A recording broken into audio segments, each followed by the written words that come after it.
আসসালামু আলাইকুম, কেমন আছেন সবাই? আশা করি ভালো আছেন। আল্লাহর রহমতে আমরাও ভালো আছি।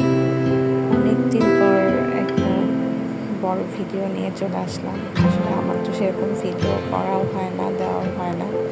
ব্যস্ততার ভিতরেই কাটছে দিন, খুবই ব্যস্ত। দুইটা বাচ্চা নিয়ে আসলে সামলে ওঠা খুব কঠিন। তো যেহেতু তালের সিজন চলছে, তো আপনাদের ভাইয়া আমাকে বলল যে আজকে সে তালের পিঠা খাবে। আমি আসলে এটা ফার্স্ট টাইম বানাইছি, খেতে অনেক মজা হয়েছে। যদিও এটা ভিডিও পিঠাটা অনেক আগেই বানানো হয়েছিল, ভিডিও করে রাখা হয়েছিল, বাট এডিট করার জন্য আর কি আপলোড দিতে পারি নাই। তো এখন একটু সময় পাইছি, ভাবলাম এটা একটু এডিট করে আপলোড দিয়ে দিই। তো এখানে যা যা লাগে সব কিছু মিক্সড করে নিয়েছি। আর প্রথমে আসলে যে বাটিটাতে করা হয়েছিল ওটা আমি আসলে ছোট হয়ে গেছে। তারপর আরেকটা বড় বাটিতে ঢেলে নিলাম, ঢেলে ভালো করে মুথে নিচ্ছি যাতে সব ইগুলো, আমি আসলে এখানে সুজি ইউজ করছি, অনেকে ময়দা ইউজ করে।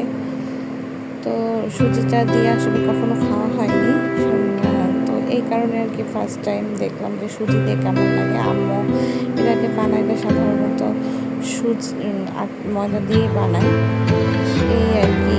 তো তারপর সব করে আমি এখানে 30 মিনিটের মতো রেখে দিব। তারপর 30 মিনিট পর চলে আসলাম ভাজার জন্য। এখানে আমি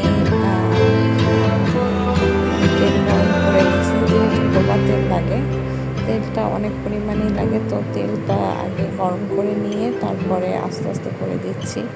যদিও প্রথম বেশি মশলা ভালো হয়েছে, কিন্তু পারফেক্ট বানাতে পারি নাই। তারপরে দেখা যাক, আলহামদুলিল্লাহ যা হয়েছে, আস্তে আস্তে তো মানুষ শিখে যায় না। তো তারপর ভালো হয়েছে, কিন্তু আসলে শেপটা দিতে পারি না, একই রকমের শেপ যেটাকে বলে। কিছু কিছু একটু হালকা বেঁকাই গেছে, যার ব্যাপার না, নেক্সট টাইম হবে ইনশাআল্লাহ। তারপরে এই যে দেখতে কিন্তু অনেক সুন্দর লাগতেছে এবং অনেক ফুলে গেছিলো, ফুলকো ফুলকো হয়েছিল, মানে দেখতেই সেই আমি লাগতেছিল। এই যে দেখেন ফাইনাল কালার। তো আপনাদের ভাইয়া তো খেয়ে বলতেছে যে আমি যে পারবো সেটাই সে বিশ্বাস করতে পারতেছিল না। সে বলতেছিল তুমি পারবা কি পারবা না, পারবা কি পারবা না। তারপর আমি বললাম যে দেখাই যাক, চেষ্টা করি, যেহেতু বানাই চেষ্টা করতে ক্ষতি কি, চেষ্টা না করলে তো আর শিখতে পারবো না।